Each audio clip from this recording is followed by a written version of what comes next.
അത് വ്യക്തിഗത ബോധമാണ്, അത് ആന്തരിക ബോധമാണ്, വിശ്വപ്രേമമാണ്. നമ്മളുടെ കലിയുഗത്തിലുള്ള പ്രേമം അത് വ്യക്തിഗത പ്രേമം മായാധിഷ്ഠിതമാണ്. ഈ മായയും സായി തന്നെയാണ്.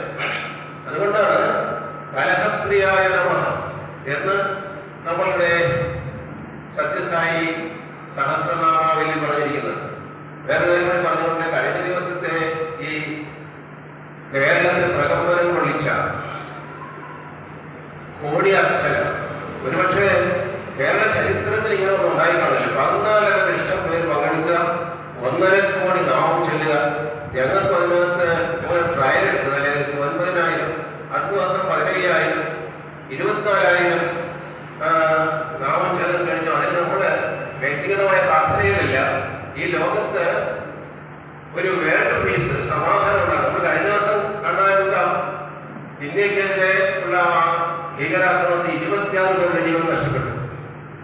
അതുപോലെ ഇന്ത്യക്ക് ലോക നേതൃത്വം കിട്ടും. ഇത് രണ്ടും ആയിരിക്കണം നമ്മളുടെ പ്രാർത്ഥന. ബാക്കിയെല്ലാം തന്നെ വന്നുള്ളൂ. നമ്മുടെ വ്യക്തിഗതമായ പ്രാർത്ഥനയ്ക്ക് യാതൊരു അർത്ഥവുമില്ല. കാരണം എവരിതിങ് ഈസ് ഡെസ്റ്റിനി. തമിഴ് പറയും എവരിതിങ് ഈസ് ഡെസ്റ്റിനി. അതായത് നമ്മൾ ഗർഭസ്ഥനായിരിക്കുമ്പോൾ തന്നെ എല്ലാം തീരുമാനിക്കുക. Everything is destiny.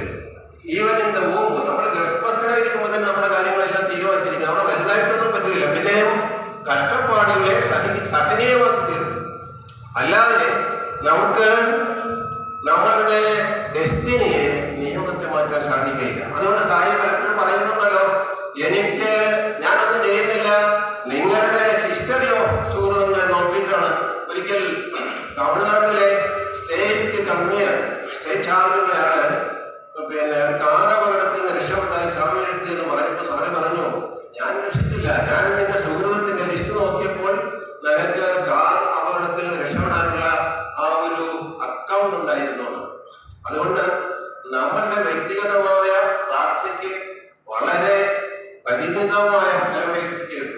ഞങ്ങള് പെട്ടെന്ന് ഞാൻ ഓർക്കുന്നത്, ഡൽഹിയിൽ മോളുടെ ഇന്റർവ്യൂവിന്, സിവിൽ സർവീസ് ഇന്റർവ്യൂവിന് പോയപ്പോൾ ഞങ്ങൾ റോഡ് ക്രോസ് ചെയ്യാൻ നിൽക്കുമ്പോൾ ഞാൻ ബാഗ് പിടിച്ചു. ഈ ബാഗ് റോഡിലേക്ക് വീണു. അതിനകത്ത് മുഴുവനും സർട്ടിഫിക്കറ്റ് ആയിരുന്നു.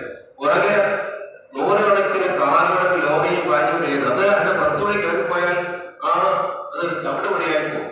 ഞാൻ ധൈര്യം എടുത്ത് റോഡിന്റെ നടുകിൽ നിന്നും ഇരുവശത്തേക്ക് ഇവരെ കൈകാണിച്ച് വണ്ടികളെല്ലാം നിർത്തി എടുക്കാൻ സാധിച്ചു.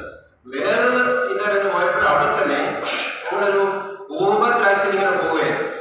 പെട്ടെന്ന് ക്രിക്കറ്റ് കളിക്കുന്ന 2 പേര് ഈ കാറിനെ ചേസ് ചെയ്ത് ഈ കാർ എന്നായി തട്ടി. അവര് ക്രിക്കറ്റിന്റെ ബാറ്റ് കൊണ്ട് 4 വശത്ത് നിന്നും 4 പേര് ഇതിന്റെ ചില്ല് മുഴുവൻ അടിച്ചു പൊട്ടിച്ചു. ഈ കാറിന് ഞങ്ങളുടെ എന്റെ പോക്കറ്റ് നിറയെ ചില്ലിന്റെ പൊടിയായി. അയാൾ ഡ്രൈവറെയാണ് ലക്ഷ്യം വെച്ചത്. ആർക്കാണ് ഇരിക്കുന്നത് അറിയില്ല.